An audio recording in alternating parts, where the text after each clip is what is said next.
Hello students, कैसे हो आप सब। उम्मीद कर रहा हूं आप लोग बहुत अच्छे होंगे। और मैं अपने बारे में बता दूं तो मैं भी एकदम से फिट फाट हूं और आज आपको एक बेहतरीन टॉपिक पढ़ाने वाला हूं। हाँ, ध्यान रखिए, आज जो हम टॉपिक पढ़ाने वाले हैं वह टॉपिक देश के किसी भी कंपटीशन, अगर उसमें केमिस्ट्री पूछा जाता है तो उसके लिए बहुत इंपॉर्टेंट है। जैसे आपको जेई का एग्जाम देना है, नीट का एग्जाम देना है, एनडीए का, माने कोई भी एग्जाम जिसमें केमिस्ट्री पूछा जाता है उसके लिए ये जो टॉपिक हमने लिख रखा है इलेक्ट्रॉन गेन एंथैल्पी अथवा इसी को इलेक्ट्रॉन एफिनिटी कहते हैं, ये वेरी वेरी इंपॉर्टेंट है। और एक बात और, इस टॉपिक को हम लोग इस नजर से पढ़ेंगे, इस तरह से देखेंगे कि हम लोगों का जो कॉम्पिटिटिव क्वेश्चन होते हैं वो बने।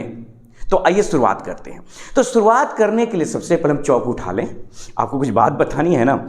मैं उम्मीद कर रहा हूं कि आप लोगों को मजा आएगा ये पढ़ करके, ये निश्चित डेफिनेटली मजा आएगा, बहुत इंपॉर्टेंट है। अभी दोस्त ऐसे सोचो कि एक एटम है, इस एटम के साथ लेके कुछ शर्त लगा हुआ है। क्या शर्त लगा हुआ है?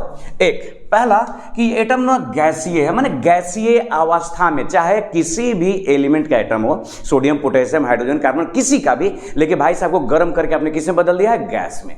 तो पहला है कि ये गैसीय है, गैसियस है। क्लियर? ये जो है न्यूट्रल है, मतलब इस पे कोई चार्ज नहीं है, ना पॉजिटिव ना नेगेटिव, एकदम पड़ा हुआ साधु संत की तरह। तीसरा, आइसोलेटेड है, माने अकेला है, आइसोलेटेड। जब गैसीय होगा ना तो आइसोलेटेड होगा ही। चलिए, अब इस एटम के सामने कल्पना करिए कि यहां पर एक इलेक्ट्रॉन है। जरा ध्यान दीजिएगा, अब आ रहा हूं मेन फैक्ट पर। यहां यह एक एटम है, आइसोलेटेड है, गैसीय है, न्यूट्रल है, सब कुछ है। सामने एक इलेक्ट्रॉन है। इस इलेक्ट्रॉन को अब ये एटम दो नजरों से देखेगा, माने दो तरीके से देख सकता है। एक, अगर इस एटम को लगे कि यार मुझे एक इलेक्ट्रॉन की जरूरत है तो एकदम से उसको प्यार भरी नजरों से देखेगा और चाहेगा कि आजा आजा आजा, उसको बुलाने की कोशिश करेगा। और बुलाने के मतलब ये आकर्षण महसूस करेगा कि ये इसमें आके शामिल हो जाए। तो जब ये एटम इस इलेक्ट्रॉन को अट्रैक्ट करेगा, आकर्षित करेगा, खुद में लेके शामिल करेगा, तो उस आकर्षण के वजह से एनर्जी रिलीज होगी। Attraction always release the energy. जब जब आकर्षण होता है, अट्रैक्शन होता है, तो ऊर्जा उत्पन्न होती है, ऊर्जा निकलता है। तो जब ये अट्रैक्ट करेगा तो ऊर्जा उत्पन्न होगी, ऊर्जा निकलेगा। और जितनी एनर्जी निकलेगी ना दोस्त, उसी एनर्जी को तो इलेक्ट्रॉन गेन एंथैल्पी कहते हैं या इलेक्ट्रॉन एफिनिटी कहते हैं। फिर से एक बार बोलें, देखिए ये एटम है, इसको देख रहा है, टुकुर टुकुर देख रहा है कि यार आजा शामिल हो जा। इसलिए देख रहा है क्योंकि इसकी जरूरत है, उस एटम को लग रहा है कि मेरे पास एक दो इलेक्ट्रॉन आ जाए ना तो मेरा काम बन जाए। तो इसको ये देख रहा है और चाह रहा है कि इसमें आके शामिल हो जाए, मतलब उसको अट्रैक्ट करने की कोशिश कर रहा है या अट्रैक्ट कर रहा है।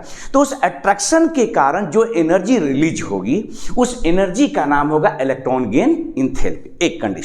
दूसरा कंडीशन ये भी तो हो सकता है कि इस एटम को इस इलेक्ट्रॉन की कोई जरूरत ना हो, एकदम से ये बिंदास पड़ा हुआ है, भाई हमें नहीं जरूरत है इलेक्ट्रॉन की। अब सोचो, अगर इसको कोई जरूरत नहीं है, फिर भी हम चाह रहे हैं कि इस इलेक्ट्रॉन को ये रख ले अपने पास, अपने में शामिल कर ले, उसमें ऐड कर ले, तब क्या करना हो कि अब जबरदस्ती करना होगा कि नहीं भाई देख, एटम रख ले रख ले रख ले। आप दबाव डालेंगे, प्रेशर डालेंगे, मतलब एनर्जी खर्च करेंगे। तो जितना एनर्जी खर्च करके इस इलेक्ट्रॉन को इसमें घुसा दीजिएगा, उस एटम में डाल दीजिएगा, बाहरी जो सेल होता है ना, आउटर मोस्ट ऑर्बिट, उसमें उसको पहुंचा दीजिएगा, उस एनर्जी का नाम भी इलेक्ट्रॉन गेन एंथैल्पी है। मतलब दो तरीके से, या तो अपने मन से एक्सेप्ट कर ले, एनर्जी रिलीज कर दे, इलेक्ट्रॉन खींच ले, तो जितना एनर्जी वो रिलीज किया उसका नाम हो गया इलेक्ट्रॉन गेन एंथैल्पी। क्लियर? एकदम क्लियर ना? अथवा आप जबरन एकदम बाई फोर्स बाहरी एनर्जी दे करके अगर आप उसमें इलेक्ट्रॉन को डाल दें, तो जितना फोर्स लगाएं, फोर्स करने का मतलब जितनी एनर्जी दे करके आप इसमें इलेक्ट्रॉन प्रवेश करा रहे हैं, उस एनर्जी का नाम भी है इलेक्ट्रॉन गेन एंथैल्पी। तो इस तरह से इलेक्ट्रॉन गेन एंथैल्पी जो है, इसमें इलेक्ट्रॉन को शामिल कराने में जितनी ऊर्जा लगती है या उत्सर्जित होती है, माने इमिट्स होती है, उसी एनर्जी का नाम है। तो पहले, सबसे पहले हम आपको बता दें कि जो इलेक्ट्रॉन गेन एंथैल्पी है, इसको आप डिनोट कैसे करते हैं? जनरली इसको रिप्रेजेंट करते हैं डेल्टा।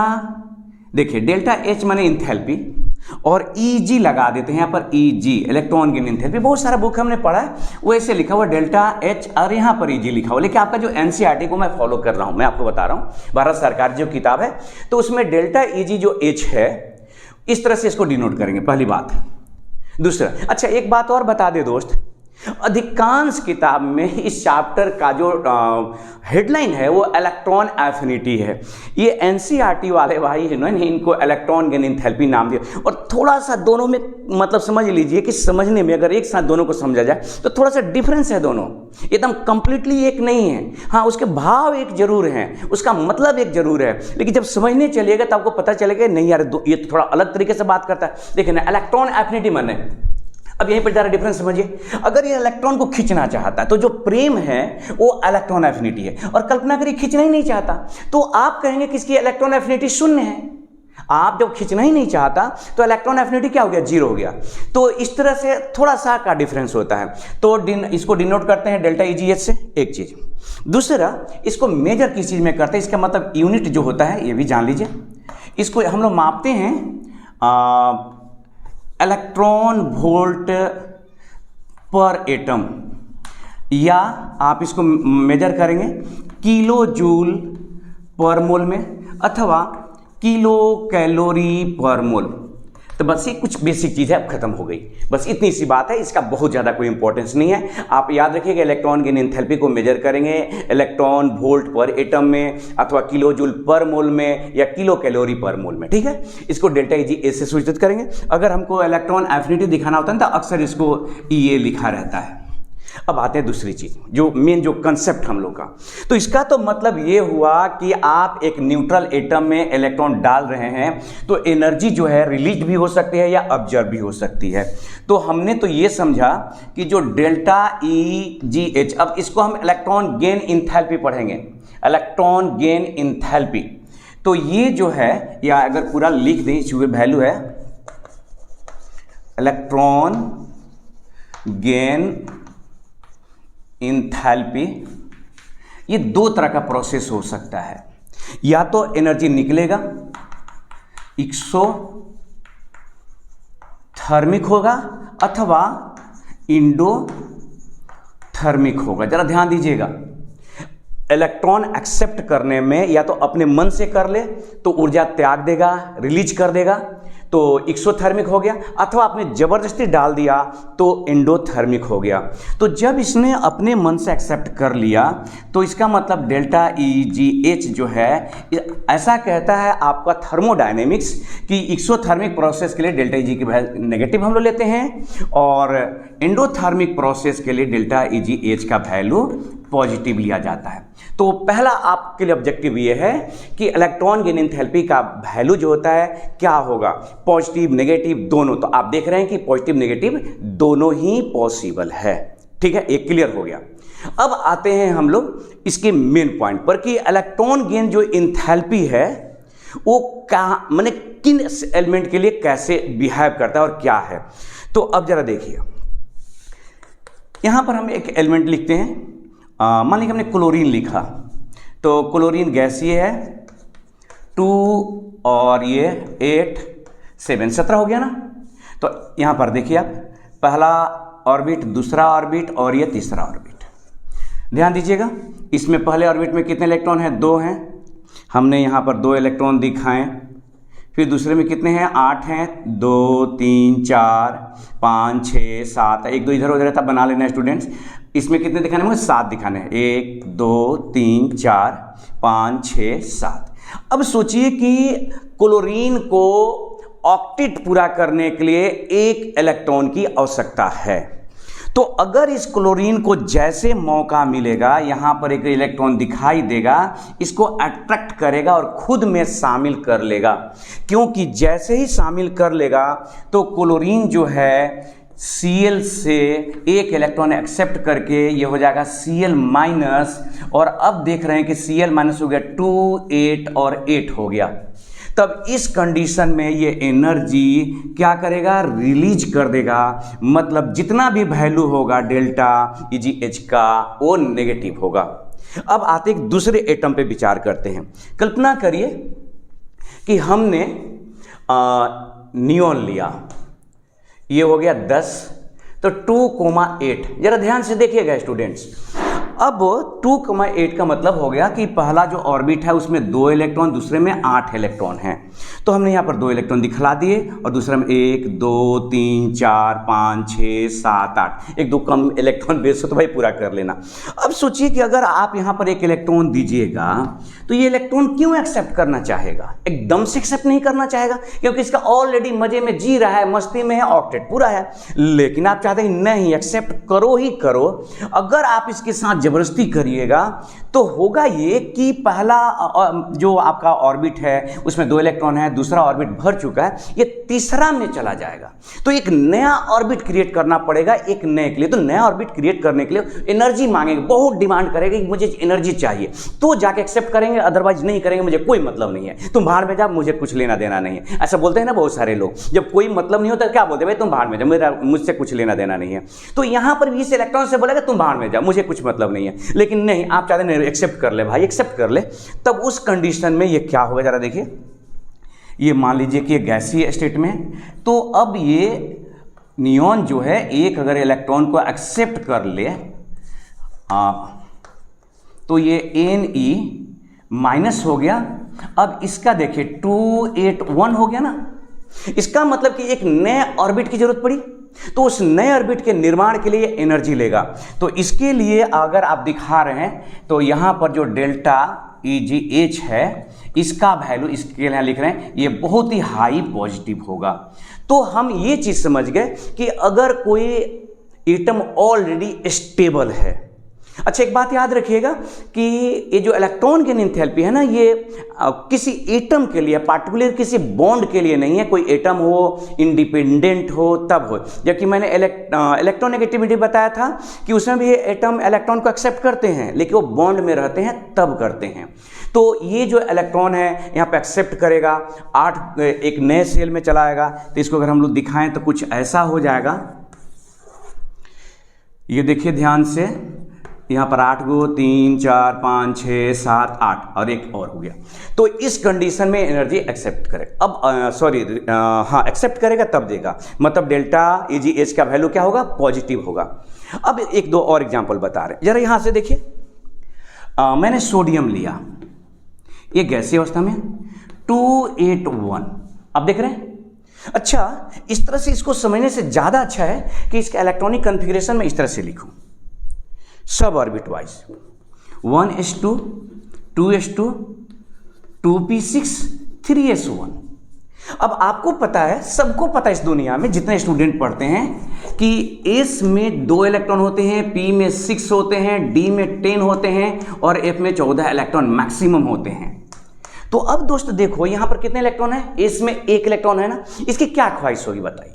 ये आप ये भी जानते हैं कि आधा भरा हुआ ऑर्बिटल और पूरा भरा हुआ ऑर्बिटल्स होते हैं, हाफ फील्ड हो या फुल फील्ड, वो स्टेबल होता है। तो ये स्टेबल होना चाहेगा ना, डेफिनेटली चाहेगा कि स्टेबल हो जाए। तो अगर जैसे ही इसको एक इलेक्ट्रॉन मिलेगा, यहाँ पर Na ये है G, अगर इसको एक इलेक्ट्रॉन मिलेगा तो एक्सेप्ट कर लेगा और एक्सेप्ट करके ये Na प्लस हो गया। ये क्यों? क्योंकि इसका अगर इलेक्ट्रॉनिक कॉन्फ़िगरेशन कोई लिखे तो 282, मतलब अगर इसको लिखूं इस तरह से 1s2 2s2 2p6 3s2, ये तो पूरी तरह से भर गया, आप देख रहे हैं कि। तो ये क्या करेगा, सोडियम एक इलेक्ट्रॉन एक्सेप्ट करेगा और बदले में कुछ एनर्जी रिलीज कर देगा। मतलब आप इसका चाहेंगे कि अगर यहां पर कि डेल्टा EgH जो है वैल्यू, ये क्या हो गया भाई, तो ये होगा निगेटिव। लेकिन हम आपको और एक दिखाना चाहते हैं, बहुत इंपॉर्टेंट चीज। आप इसको पहले नोट करिए, जगह नहीं है, हम नहीं चाहते कि उसको आप डिस्टर्ब करें। हाँ स्टूडेंट्स, तो मैं कह रहा था कि जैसे आप मैग्नीशियम जरा देखिए, तो मैग्नीशियम मान लें कि गैसीय स्टेट में आ गया है, हम देखना चाहते हैं ये क्या कर रिएक्ट करेगा। तो 1s2 2s2 2p6 3s2। अब जरा देखिए इसका, ये तो अंतिम जो 3s है एकदम कंप्लीट भरा हुआ है, इसमें 2 इलेक्ट्रॉन होते भरा हुआ। अब सोचिए कोई व्यक्ति अगर चाहे कि मैग्नीशियम, अजी मैग्नीशियम तुम एक इलेक्ट्रॉन ले लो ना, और चिल्लाते रहिएगा भाई ले लो ले लो, क्यों लेगा, इसको जरूरत ही क्या है, वो तो लेकर खुद को डिस्टर्ब करेगा। ये तो वैसे ही बात होगी कि किसी को जरूरत है किडनी का, भाई वो किडनी दे देना, किडनी दे देना, तो किडनी क्यों देगा? हाँ किडनी देगा। अगर आप उसकी इतनी बड़ी कीमत चुकाने के लिए तैयार हैं तो शायद कोई दे भी दे खुद को डिस्टर्ब करके आपको वो किडनी। तो वही हाल यहाँ है कि अगर मैग्नीशियम एक इलेक्ट्रॉन एक्सेप्ट करवाना चाहते हैं तो ये एक्सेप्ट कर लेगा, कोई बात नहीं, आप उसके लिए कीमत चुकाइए। यहाँ पर ये मैग्नीशियम माइनस हो गया और डेल्टा Eg जो वैल्यू होगा ये होगा पॉजिटिव, मतलब इलेक्ट्रॉन रिलीज करने के बजाय ये हेवी अमाउंट क्या करेगा, एक्सेप्ट करेगा, तब करेगा। अब आइए एक इंपॉर्टेंट बात पे चर्चा करते हैं, ये अभी बहुत बहुत इंपॉर्टेंट, इसमें सारा पॉइंट्स बचा हुआ है स्टूडेंट्स। हम बात कर रहे हैं सक्सेसिव इलेक्ट्रॉन गेन एंथैल्पी की।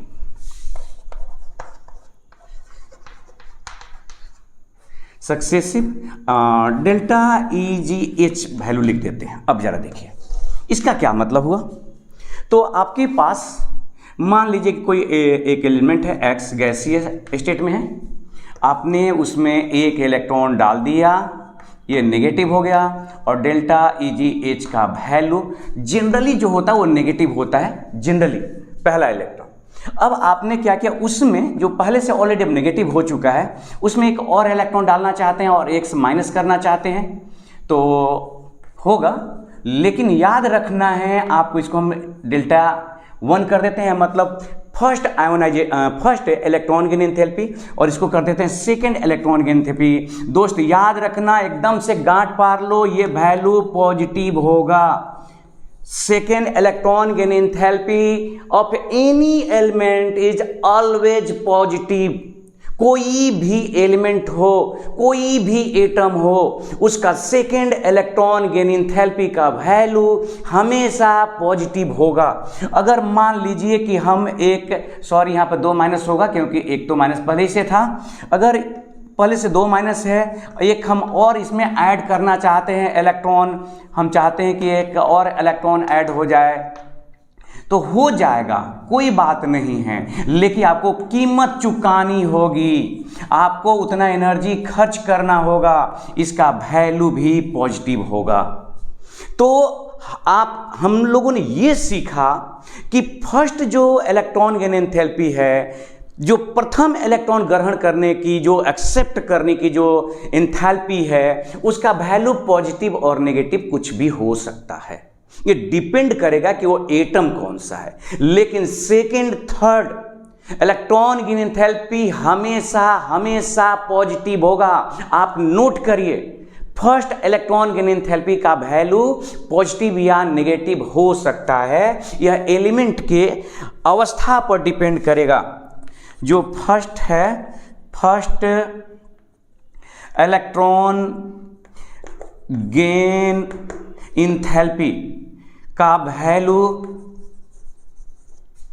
पॉजिटिव और नेगेटिव हो सकता है। यह किस पर डिपेंड करेगा? यह एटम की अवस्था, जो कंडीशन है एटम का, उस पर डिपेंड, अवस्था पर निर्भर करेगा, डिपेंड करेगा। लेकिन याद रखना है, लेकिन बट सेकेंड और थर्ड इलेक्ट्रॉन गेन एंथैल्पी का वैल्यू ऑलवेज हमेशा पॉजिटिव होगा। एकदम से इसको नोट कर लीजिए, नोट करने वाला पॉइंट है स्टूडेंट्स, आपके एग्जाम के लिए बहुत महत्वपूर्ण है। जो फर्स्ट इलेक्ट्रॉन गेन एंथैल्पी है वो पॉजिटिव भी हो सकता है। आप जैसे देखिए यहाँ पॉजिटिव ही हुआ था, आपने क्लोरीन में देखा नेगेटिव हुआ था। वो डिपेंड करेगा कि एटम कौन है, एटम का कंडीशन क्या है, किस सिचुएशन में है। लेकिन सेकेंड और जो थर्ड इलेक्ट्रॉन गेन एंथैल्पी है वो हमेशा पॉजिटिव होगा। आइए जरा एक एग्जाम्पल से समझने की और कोशिश करते हैं कि ऐसा हो क्यों रहा है, ये क्यों पॉजिटिव हो रहा है। तो देखिए, ये ऑक्सीजन है, गैसियस स्टेट में है, और यहाँ पर आपने एक इलेक्ट्रॉन दिया और ये एनर्जी जो होता है इलेक्ट्रॉन गेन एंथैल्पी, इसने रिलीज कर दिया, मतलब ये एक्सोथर्मिक प्रोसेस है। क्यों एक्सोथर्मिक प्रोसेस है? अगर हम इसे समझना चाहें तो इसका इलेक्ट्रॉनिक कॉन्फ़िगरेशन लिखिए तो पता चलेगा कि 1s2, 2s2 और 2p4। हम देख रहे हैं कि जो p ऑर्बिटल होता है उसमें मैक्सिमम 6 इलेक्ट्रॉन का जगह होता है और इसमें कितने हैं? 4 ही इलेक्ट्रॉन हैं। तो जैसे ही ऑक्सीजन को एक इलेक्ट्रॉन दिखाई देगा, इस इलेक्ट्रॉन को क्या करेगा? ये एक्सेप्ट कर लेगा और ऑक्सीजन माइनस आयन बनाएगा और बदले में वो एनर्जी दे देगा। लेकिन अब आते हैं, अगर हम ऑक्सीजन पहले से एक माइनस है और इसमें एक इलेक्ट्रॉन ऐड ऑन करना चाहते हैं, वो माइनस माइनस बनाना चाहते हैं, तो ठीक कहानी उलट जाएगी। इसलिए उलट जाएगी क्योंकि पहले से एक इलेक्ट्रॉन यहां पर आया हुआ है और ये कमिंग इलेक्ट्रॉन वो भी नेगेटिवली चार्ज है, पहले से इलेक्ट्रॉन वो भी नेगेटिवली चार्ज है। तो ये क्या करेगा? इसको रिपेल करने लगेगा, इसको रिपेल करेगा, विकर्षित करेगा, धक्का देगा और तब उस कंडीशन में इसको एक्सेप्ट नहीं करेगा। तब उसको जबरदस्ती करना होगा आपको, मतलब आप बाई फोर्स देना होगा। तो जब बाई फोर्स देंगे तब समझ लीजिए कि इलेक्ट्रॉन गेन एंथैल्पी जो फर्स्ट था, ये जो सेकंड हुआ, इसका वैल्यू हो गया पॉजिटिव। इसे एक काल्पनिक बात से समझिए। काल्पनिक बात ये है कि कल्पना करिए कि जो मैं अपनी बात बता रहा हूं और ये काल्पनिक है, इसका वास्तविकता से कुछ लेना देना नहीं है। मैं ये ऑक्सीजन एटम हूं और ये जो है ना इलेक्ट्रॉन, वो मेरी वाइफ है, वो हमारे लाइफ में आई, बदले में एनर्जी उत्सर्जित, तो अब पूरा धूमधाम से चला, शादी ब्याह की प्रक्रिया चली, एनर्जी रिलीज किया गया। अब क्या है कि अभी देखिए ना, यहां पर 2 इलेक्ट्रॉनों की डिफिशियंसी थी, इसको 6 इलेक्ट्रॉन चाहिए था ना, तो अभी तो इसमें 5 ही इलेक्ट्रॉन। अगर आप इसका इलेक्ट्रॉनिक कॉन्फ़िगरेशन लिख करके देखें तो 1s2, 2s2, 2p5 ही है, अभी तो एक इलेक्ट्रॉन की जरूरत है। तो मैं कह रहा था कि मैं हूं ऑक्सीजन एटम, ये है मेरी वाइफ, वो हमारे लाइफ में आई, बदले में एनर्जी क्या रिलीज किया गया, पूरा धूमधाम से शादी हुआ। अब हम चाहते कि मेरे लाइफ में एक और इलेक्ट्रॉन ऐड हो जाए, ये मेरी ख्वाहिश है, लेकिन क्योंकि मुझे ऑक्टेट पूरा करना है। लेकिन होगा ये कि जो इलेक्ट्रॉन आ रही है उधर से, उस इलेक्ट्रॉन को, जो हमारे घर में पहले से बैठे हुए इलेक्ट्रॉन, वो उसको रिपेल, विरोध करके आ जाना इधर से, ये एकदम क्या बोलते हैं उसको, कुल्हाड़ी लेके बैठे कि आ जाओ तुम्हारा इलाज कर देते हैं। तो ये इलेक्ट्रॉन इस इलेक्ट्रॉन को क्या करेगा? रिपेल। मैंने कहा ये सब काल्पनिक है, ऐसा मेरा कोई इरादा नहीं है, मैं एक शादी में यकीन रखने वाले में से हूं। तो यहां पर जो ये इलेक्ट्रॉन आ रहा है उसको वो क्या करेगा? रिपेल करेगा, धक्का देगा कि नहीं भाई नहीं आना, इधर नहीं आना, कोई जगह नहीं बचा हुआ है। अब उस कंडीशन में भी आप लाना चाहते हैं, तब क्या करना होता है? आपको बाहर से एनर्जी देनी होती है, जबरदस्ती एनर्जी पर एनर्जी देनी होती है, तब जाकर के इलेक्ट्रॉन एक एक्सेप्ट होता है और यहां पर इसका ऑक्टेट पूरा हो गया। देखिए 1s2, 2s2, ये हो गया 2p6। अब यहां पर हुआ ये कि सेकेंड इलेक्ट्रॉन गेन एंथैल्पी का वैल्यू हो गया पॉजिटिव। तो याद रखिएगा कि जो फर्स्ट इलेक्ट्रॉन गेन एंथैल्पी का वैल्यू है वो पॉजिटिव नेगेटिव कुछ भी हो सकता है, लेकिन सेकेंड इलेक्ट्रॉन गेन एंथैल्पी का मान हमेशा हमेशा क्या होगा? पॉजिटिव होगा। अच्छा, एक बात और बता दें, ये बहुत इंपॉर्टेंट है, आप इसको नोट करेंगे किसी भी कंपटीशन के लिए। देखिए, अगर मैं जोड़ दूं delta EgH1 plus delta EgH2, तो जानते हैं ये वैल्यू क्या आएगा? ये वैल्यू भी पॉजिटिव आएगा। इसका मतलब कि कल्पना करिए कि माइनस में ये -10 किलो जूल था और ये हो गया 15, तो जरा जोड़ के देखें तो 5 आएगा ना। इसका मतलब कि जो वैल्यू नेगेटिव होता है ना, जब दूसरा इलेक्ट्रॉन आता है तो उससे ज्यादा आपको यहां पर एनर्जी खर्च करना पड़ता है। तो हम लोग इसको कहते हैं कि ई टोटल, आप इसको इससे कर सकते हैं डेल्टा EgH, यहां पर नीचे लिखिए, टोटल जो होता है किसी का भी निकालेंगे तो ये हमेशा पॉजिटिव होगा। ये बात आपको याद रहेगी कि फर्स्ट सेकेंड थर्ड चाहे जितना भी निकाल लीजिए, सबको जब जोड़ेंगे ऐड करेंगे तो फाइनल जो इलेक्ट्रॉन गेन एंथैल्पी आएगा उसका वैल्यू आएगा पॉजिटिव। अब इसी के साथ साथ आपको 2 बातें और बता दे रहा हूं। देखिए, जो पीरियोडिक टेबल में जो ग्रुप 2 के एलिमेंट हैं, जैसे बेरिलियम, मैग्नीशियम, कैल्शियम, इस सब का फर्स्ट इलेक्ट्रॉन गेन एंथैल्पी जो होता है वो होता है पॉजिटिव। डेल्टा EgH1 अब क्या कहते हैं उसको, अल्कलाइन अर्थ मेटल कहते हैं ना, अल्कलाइन अर्थ मेटल, मतलब कि सेकेंड पीरियड इज ऑलवेज क्या होगा, ये पॉजिटिव होगा, हमेशा पॉजिटिव होगा। क्यों? क्योंकि अभी आप देख रहे थे ना, इसका तो ये ऑलरेडी क्या होता है, ये जो एस ऑर्बिटल होता है वो पूरी तरह से भरा होता है। उसके अलावा और भी बातें याद रखिए, जो नोबेल गैस है उसका भी इलेक्ट्रॉन गेन जो फर्स्ट है वो भी पॉजिटिव होगा। फॉर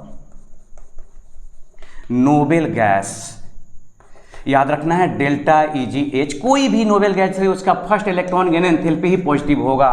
बहुत इंपॉर्टेंट है स्टूडेंट्स, याद रखिएगा। कोई भी नोबेल गैस उठा लीजिए, हीलियम ने उठा लीजिए, नियॉन उठा लीजिए, आर्गन उठा लीजिए, किसी का भी अगर आप फर्स्ट इलेक्ट्रॉन गेन एंथैल्पी निकालिए तो कोई भी इलेक्ट्रॉन एक्सेप्ट नहीं करना चाहेगा। क्यों करेगा भाई? इसका ऑक्टेट पूरा है, तो ये वैल्यू क्या हो जाएगा, पॉजिटिव हो जाएगा। और एक और अत्यंत इंपॉर्टेंट पॉइंट है, जो नाइट्रोजन है फॉर इन एटम, इस पर विशेष ध्यान दीजिएगा। इन एटम नाइट्रोजन के लिए भी फर्स्ट इलेक्ट्रॉन गेन एंथैल्पी का जो वैल्यू होता है वो भी क्या होता है, पॉजिटिव होता है। और second electron gain enthalpy for any atom, यहां पर लिखा हुआ, अब दोबारा नहीं लिखेंगे। सेकेंड इलेक्ट्रॉन गेन थे, थर्ड इलेक्ट्रॉन गेन एंथैल्पी अथवा टोटल इलेक्ट्रॉन गेन एंथैल्पी हमेशा क्या होगा, वो पॉजिटिव होगा। तो आप इसको नोट करिए। फिर हम बता रहे हैं कि इलेक्ट्रॉन गेन एंथैल्पी को कौन कौन सा फैक्टर जो है वो अफेक्ट करता है, माने कब इलेक्ट्रॉन गेन एंथैल्पी बढ़ती है, कब घटती है, इसके बारे में बात करेंगे। इसे नोट करिए। आइए स्टूडेंट्स, अब ये पता लगाते हैं कि कौन सा फैक्टर इलेक्ट्रॉन गेन एंथैल्पी को प्रभावित करता है। Factors affecting the electron gain enthalpy. जरा ध्यान दीजिएगा, आपको मजा आने वाला दिखेगा, इसमें आपको रियली बहुत ही मजा आएगा। पहला फैक्टर लेते हैं हम लोग, size of atom. Size of atom कैसे प्रभावित करता है? तो देखिए ना, हम मेरे बिना बताए आप कंक्लूजन पर पहुंच जाइएगा। अगर आप पहुंच जाइएगा तो समझ लीजिएगा कि मेरा पढ़ाना सफल हुआ, मैं सफल हो गया। ये देखिए, एक एटम इतना बड़ा है और एक इलेक्ट्रॉन को अट्रैक्ट करना चाहता है। एक एटम जो है इतना बड़ा है और एक इलेक्ट्रॉन को यह भी अट्रैक्ट करना चाहता है। हमको पता लगाना है कि कौन जो है ज्यादा स्ट्रांगली अट्रैक्ट करेगा, मतलब अगर एनर्जी रिलीज करना था कौन ज्यादा दाम दे के, ज्यादा एनर्जी दे करके। तो सोचो दोस्त, इसका न्यूक्लियस छोटा है, सॉरी न्यूक्लियस बोल रहे हैं, इसका जो रेडियस है छोटा है, तो ये इलेक्ट्रॉन के प्रति अगर इसकी बात करें हम लोग न्यूक्लियस का, तो ये एक अट्रैक्शन फील करेगा और ये जो न्यूक्लियस है इसके लिए भी अट्रैक्शन फील करेगा। तो अब जरा देखिए, ये नजदीक है, करीब है, तो ये ज्यादा अट्रैक्शन फील करेगा। ये थोड़ा दूर है, बड़ा साइज होने के कारण, तो कम अट्रैक्शन फील करेगा। तो बताइए ज्यादा स्ट्रांगली कौन अट्रैक्ट करेगा? मैंने क्या कहा कि शुरू में ही कहा कि आप मेरे बिना बताए कंक्लूजन पे पहुंच जाइएगा तो समझूंगा मेरा बताना सफल। तो देखिएगा, ये छोटा न्यूक्लियस है, ये जो रेडियस है छोटा है, तो छोटा होने की वजह से ये ज्यादा स्ट्रांगली अट्रैक्ट होगा। ये भी अट्रैक्ट होगा लेकिन थोड़ा वीकली होगा, कमजोर होगा, दुर्बलता से, और ये बहुत ही मजबूती से होगा। तो हम क्या निकालेंगे, अगर ये एटम का साइज छोटा हो रहा है तो इलेक्ट्रॉन गेन एंथैल्पी जो होता है ना वो बढ़ता है, उसका वैल्यू उतना ही ज्यादा होता है। तो निष्कर्ष हम लोगों ने ये निकाला कि इलेक्ट्रॉन गेन जो एंथैल्पी है वो साइज ऑफ एटम के क्या है, रेसिप्रोकल साइज ऑफ एटम, मतलब एटम का साइज जितना छोटा होगा इलेक्ट्रॉन गेन एंथैल्पी का जो वैल्यू है वो उतना ही क्या होगा, वो ज्यादा होगा। और एटम का साइज अगर बड़ा हुआ तो इलेक्ट्रॉन गेन एंथैल्पी का वैल्यू उतना ही कम होगा। अब आइए दूसरा पॉइंट समझते हैं। पॉइंट नंबर जो 2 है वो भी आप इसी तरह से समझ जाइएगा, उसको कहते हैं न्यूक्लियर चार्ज या effective nuclear charge. Effective nuclear charge, अक्सर इसके लिए ZF इस तरह से लिखा रहता है। अब जरा देखिए ना, ये एक एटम है और ये एक एटम है, दोनों को बराबर बना रहे हैं ताकि इफेक्ट दिखाई दे। इसमें जो ये हैं इलेक्ट्रॉन, मान लीजिए कि ये हो गए कितने 5, और इसमें इलेक्ट्रॉन हो गए 5 से ज़्यादा, भाई 10 15 जितना बनाना है बना लेना।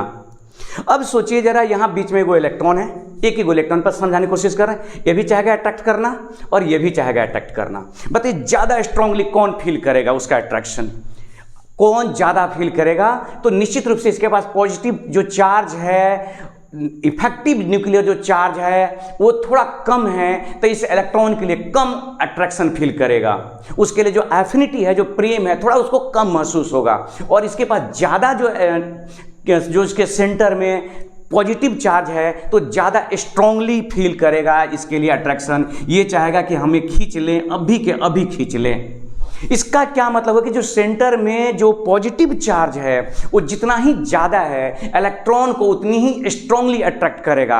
आप यूं समझ लीजिए कि जो इलेक्ट्रॉन है ना, ये इलेक्ट्रॉन यही आपका गोल है, यही जेईई का एग्जाम है, यही नीट का एग्जाम है, यही एनडीए का एग्जाम है, और आप रखे हैं अपने अंदर पॉजिटिव चार्ज।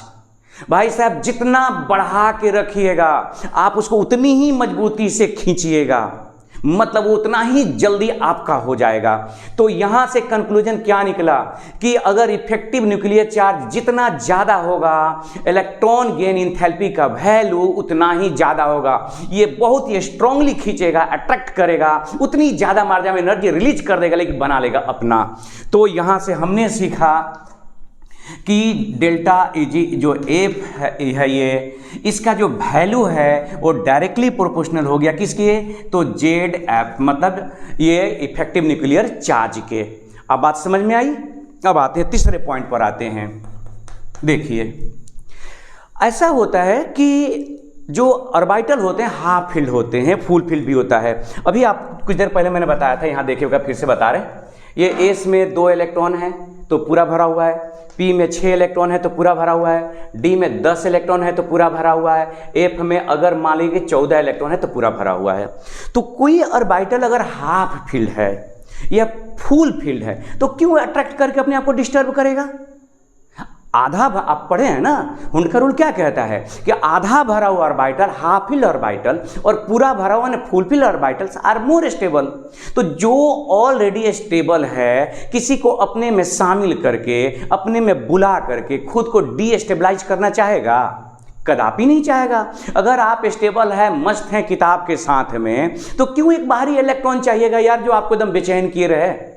बात समझ रहे हैं ना? बाहरी इलेक्ट्रॉन ही आने देना है, नहीं तो आप डिस्टेबलाइज हो जाइएगा। तो अब यहां पर देखिए, हम ये कहते हैं कि हाफ फील्ड माने आधा भरा हुआ and full filled orbitals are more stable and hence, इसलिए क्या होता है, इसका जो अट्रैक्शन है इलेक्ट्रॉन के लिए, उसका इलेक्ट्रॉन गेन इंथैल्पी है वो क्या है, कम है, उतना अट्रैक्शन फील नहीं करता, वो एफिनिटी जो है ना ये फील नहीं करता। And hence delta E F is less, ये थोड़ा कम होता है, उसके लिए जो अट्रैक्शन है वो बहुत ही कम महसूस करता है, क्योंकि ये आधा भरा हुआ है। एग्जाम्पल के तौर पे नाइट्रोजन के केस में लीजिए 1s2 2s2 2p3। अब देखिए ना, ये p में कितने इलेक्ट्रॉन हो गए? p में आप जान रहे हैं कि 3 इलेक्ट्रॉन है और ये आधा भरा हुआ है। अब इस इलेक्ट्रॉन को लालच दिखा रहे हैं इस नाइट्रोजन को कि यहाँ पर कि भाई तुम खींच ले एक को, तो क्यों खींच करके यहाँ पर अगर जैसे 3 के बजाय 4 होगा इसमें, तो ये इसमें क्या हो जाएगा, डीस्टेबलाइज हो जाएगा ना। तो कोई ऑर्बिटल अगर आधा भरा, एकदम सिंपल शब्दों में समझो दोस्त, कि अगर कोई ऑर्बिटल आधा भरा हुआ तो भी स्टेबल है, पूरा भरा हुआ तो भी स्टेबल है। अगर उसमें इलेक्ट्रॉन 1-2 वो ऐड हो जाता है तो उसकी स्टेबिलिटी घट जाती है। तो बताओ ना, कौन दुनिया में अनस्टेबल होना चाहता है? कोई नहीं ना। तो कोई एटम क्यों चाहेगा कि इलेक्ट्रॉन ऐड कर लें और क्या हो जाए, अनस्टेबल हो जाए। तो इस तरह से जो आधा भरा हुआ और फुलफिल और पूरा भरा हुआ ऑर्बिटल्स होते हैं ना, वो इलेक्ट्रॉन गेन एंथैल्पी जिसको कहते हैं, वो कम फील करते हैं, मतलब इलेक्ट्रॉन एफिनिटी इनका क्या होता है, ये कम होता है। इसको आप नोट करिए। उसके बाद देखिए हम आपको इसमें कुछ और बात आपको बताना चाहते हैं, बहुत इंपॉर्टेंट पॉइंट पर आना चाहते हैं। आखिरी अब हम लोग धीरे धीरे इस वीडियो के अंत की तरफ बढ़ रहे हैं और सबसे लास्ट में सबसे इंपॉर्टेंट बात पे आपके साथ चर्चा करने वाले, इसको पहले आप नोट करिए। स्टूडेंट्स, हम देखना चाहते हैं कि पीरियोडिक टेबल में आपका ये जो डेल्टा एच है, इसका ट्रेंड क्या है, किस तरह से वैरी कर रहा है। तो देखिए, जब आप किसी ग्रुप में, ये ग्रुप हो गया आपका, ग्रुप में जब आते हैं टॉप टू बॉटम, तो एटम का साइज बढ़ता है। एटम के साइज बढ़ने के कारण जो इलेक्ट्रॉन एफिनिटी है, इलेक्ट्रॉन के प्रति जो आकर्षण फील करते हैं, वो घटते जाता है। तो इसका जो वैल्यू, जितना भी वैल्यू होगा नेगेटिव, उससे थोड़ा इसका नेगेटिव वैल्यू कम होगा, उससे इसका नेगेटिव वैल्यू कम, और ये कंटिन्यूअसली जो होता है ना, ये घटते जाता है। तो आप कह सकते हैं ग्रुप में होता ये है कि डेल्टा एच का जो नेगेटिव वैल्यू है, का नेगेटिव वैल्यू क्रमशः जो होता है वो क्या होता है, नीचे घटता है। नेगेटिव वैल्यू घटेगा, याद रखिएगा। जैसे नीचे आएंगे नेगेटिव वैल्यू क्या करता है, कंटिन्यूसली डिक्रीजेस, और जैसे आप इधर बढ़ेंगे तो इसका जो जेड इफेक्टिव होता है, न्यूक्लियर चार्ज होता है, बढ़ते जाता है। तो जैसे आप इधर बढ़ते हैं, मतलब पीरियड में along the left to right जाते हैं, when we moves in period left to right, तो जो नेगेटिव वैल्यू होता है वो कंटिन्यूसली क्या करता है, इंक्रीज करता है। तो डेल्टा एच का जो नेगेटिव वैल्यू है, वैल्यू वो इंक्रीज करता है। याद रखना इस चीज को। अब यहां पर देखिए, इस तरह से अगर हम लोग देखें तो जो फ्लोरीन है, क्लोरीन है, ब्रोमीन है, आयोडीन है, नीचे आने पर इनके नेगेटिव वैल्यू क्रमशः क्या होने चाहिए, तो कम होते जाने चाहिए। लेकिन यहां पर ये जो फ्लोरीन है और क्लोरीन के केस में ऐसा नहीं होता।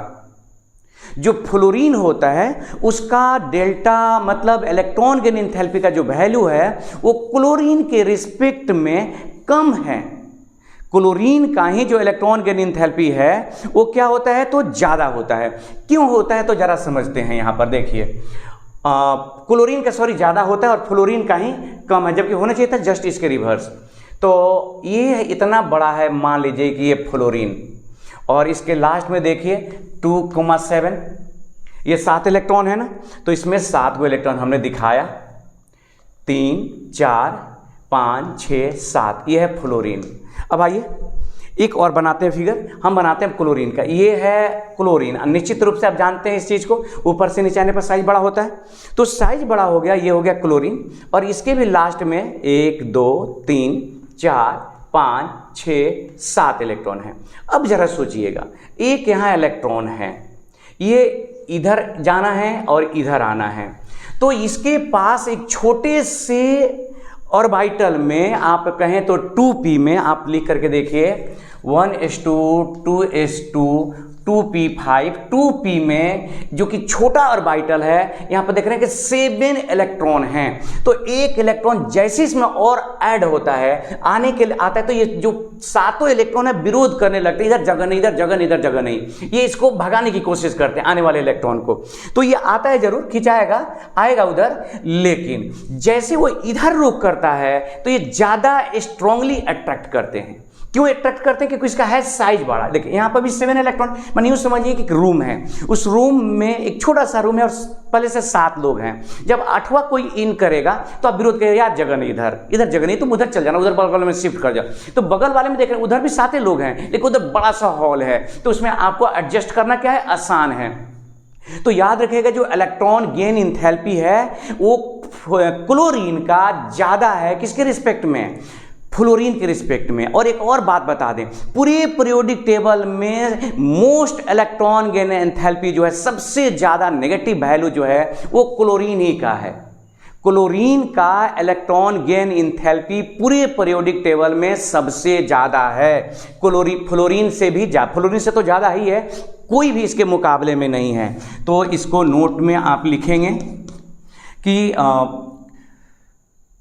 क्लोरीन का इलेक्ट्रॉन गेन इंथैल्पी सभी एलिमेंट्स में मोस्ट नेगेटिव है, सबसे ज़्यादा है, मोस्ट नेगेटिव। नेगेटिव क्या, किसी भी नेगेटिव पॉजिटिव कोई भी वैल्यू में सबसे ज़्यादा नेगेटिव है।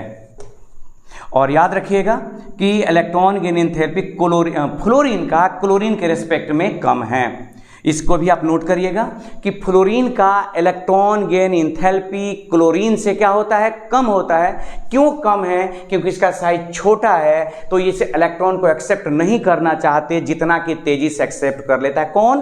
क्लोरीन। इसलिए फ्लोरीन का इलेक्ट्रॉन गेन एंथैल्पी क्लोरीन के रिस्पेक्ट में कम नेगेटिव है। इस चीज़ को याद रखिएगा।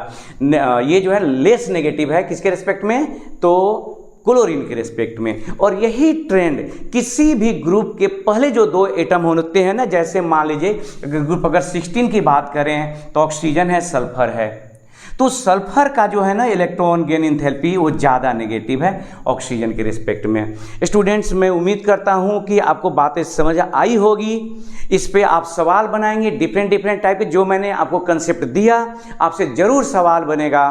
फिर भेंट होगी एक अगले वीडियो में। तब तक हंसते रहिए, मुस्कुराते रहिए, पढ़ते रहिए। धन्यवाद।